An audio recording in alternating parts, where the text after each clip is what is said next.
नमस्कार दर्शक बंधु आज सकाल गुरुत्वपूर्ण खबर पर नजर पकड़ा। जातिसंघर चेतावनी 2 गुणा बढ़िला समुद्र स्तर। नूआदिल्ली जातिसंघर 70तम वर्ल्ड ओशन असेसमेंट रिपोर्ट विश्वर निद हजाई समुद्र स्तर पूर्वापेक्षा अत्यंत विपदपूर्ण स्थिति में पहुंची।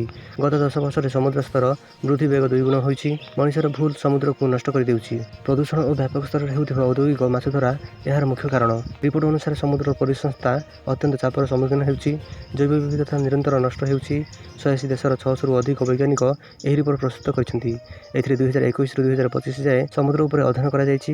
या पूर्व 2018 रिपोर्ट रे सामुद्रिक परिवेश को हेउथिबा क्षति विषय में उल्लेख करा जायछि। रिपोर्ट अनुसार 2015 मसीह समुद्र स्तर प्रति वर्ष 2 मिलीमीटर बढ़ुथिला। 2023 रे एही बेग बढ़ी 4.3 मिलीमीटर होइतिला। यार अर्थ समुद्र स्तर वृद्धि 2 गुण होइछि। पानी उष्म हेबा मध्ये एक बड़ विपद। 1955 परठू समुद्र जेते उष्म होइछि तार 16% केवल 2018 रे रेकर्ड होइछि।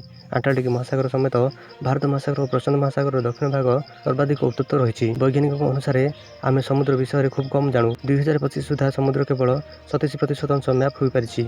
समुद्र बहुत बड़ अंश एवं भी रहस्य हो रही। गभीर समुद्र परिसंस्था को बुझा एवं भी बड़ आह्वान। यार गभीर कि परिवर्तन होइछि ताहा जଣା पड़ू नाही। सामुद्रिक जीवन ऊपर यह परिवर्तन कि प्रभाव पड़ुछि ताहा भी जानिबा जरूरी।